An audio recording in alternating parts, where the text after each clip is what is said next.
What is up, you guys? Coaster Buster here, and today I'll be doing an updated list of my top 10 coasters at Kings Island.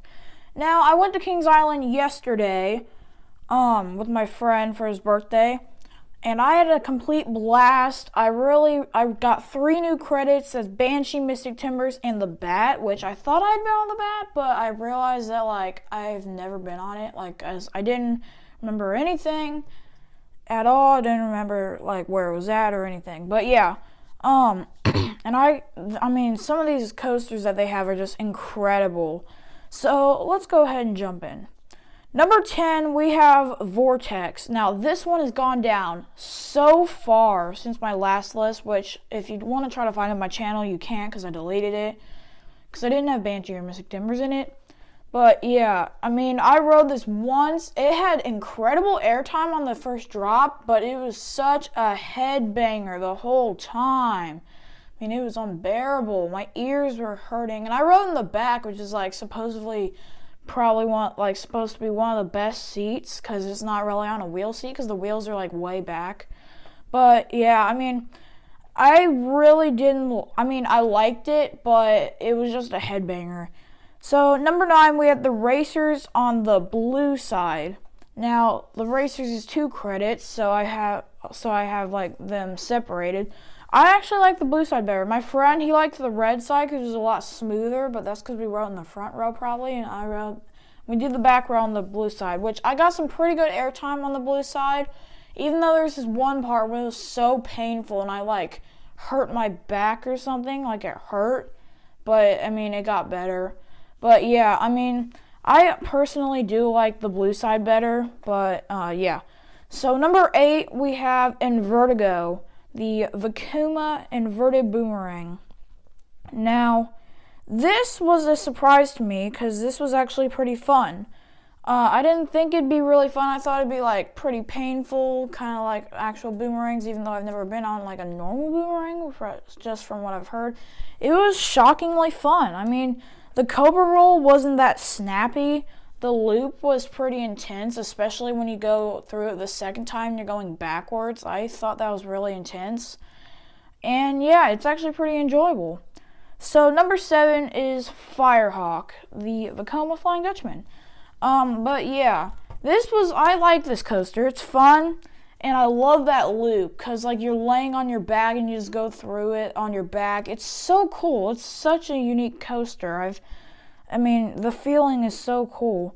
And what I noticed whenever I was standing in line, I was looking at the coaster and there was some green paint kind of showing through from the red paint because if you guys don't know, this used to be X-Flight at Geauga Lake in Aurora, Ohio, somewhere in Ohio.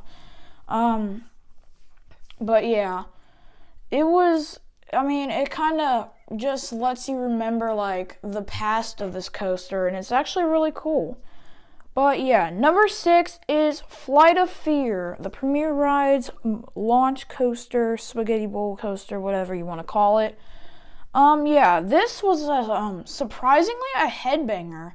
I mean, it's definitely gotten rougher since I've last rode it back in 2012.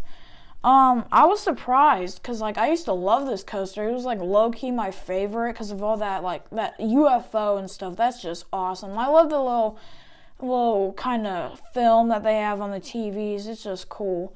But yeah, it was surprisingly a headbanger, and I elbowed my friend in the face. But yeah.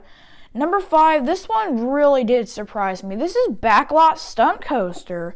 Now, this is a really underrated coaster in my opinion. It's meant for the families and the kids, but it's actually fairly intense. That little triple helix thing after the launch, I mean, that was so, you can just feel all the forces just pushing down your face and stuff, and you're just trying to keep your hands up. It's such a fun little coaster. And I mean, I love the effects. I love the fire. And then that little part when it's completely dark and you have no clue what's going on. And then you just burst out of the tunnel through that little sign thing. It's actually really fun. I like it. Now, everyone knows what Kings Island's top 4 is, but not everyone has them in different orders. So this is how I have mine. Number 4 is the Beast.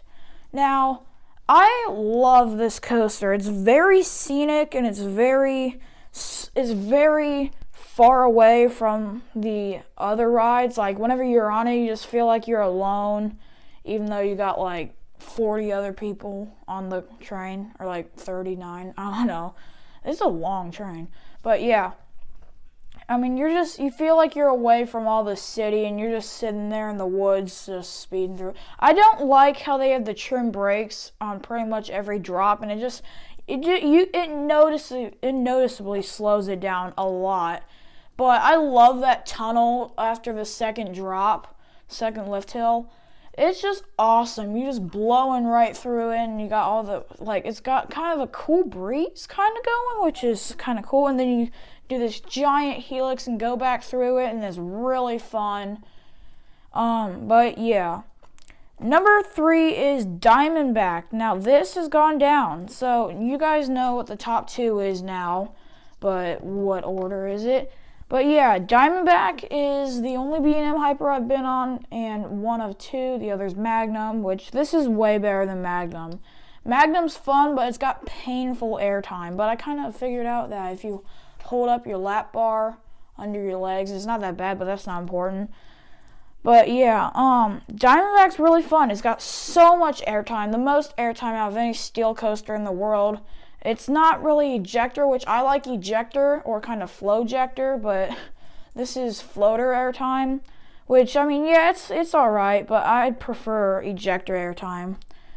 But yeah, it's a very fun coaster. It's really good. This used to be my number 1 until the, well, I'm not going to spoil it.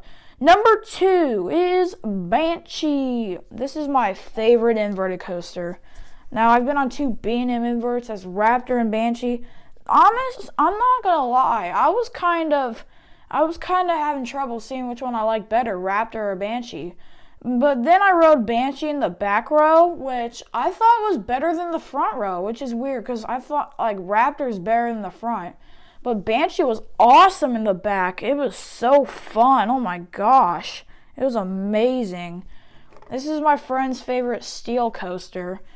But yeah, you guys already know what my number 1 is. It's Mystic Timbers. Oh my gosh. This coaster is incredible. I mean, me and him were not prepared for that drop. It just slung you over. It was so forceful and it felt a lot faster. I know the Beast is faster, but it felt so much faster and it's so intense. And like you're just whipping through them, and you're just whipping through all the elements. And I love those like outer bank turns or whatever, or not turns. They're like airtime hills, but they're like banked. They're like banked airtime hills or something. I don't remember what they're called, but yeah, those were so fun. You got so much kind of sideways airtime. Which, the one thing I don't like about this coaster is the restraints, really. I mean, this is my first ever GCI, and I honestly didn't know what GCI restraints looked like, honestly.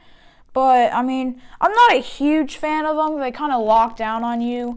But, I mean, they're alright, but that's not what makes Mystic Timbers. That doesn't really change how good Mystic Timbers is. Mystic Timbers is awesome. I rode in the back both times, and the shed, I mean, it's just meant to kill time while they're loading up the other train, honestly. I mean, the shed wasn't like anything special to me. I mean, it was cool, yeah, it was cool to experience it, but I think the real good part is obviously the coaster. So yeah, that is it for my list. Hope you guys enjoyed. Let me know what you guys would probably switch around or change, or what you think didn't make this list that should make this list, and let me know in the comments down below, and I will see you guys next time. See ya!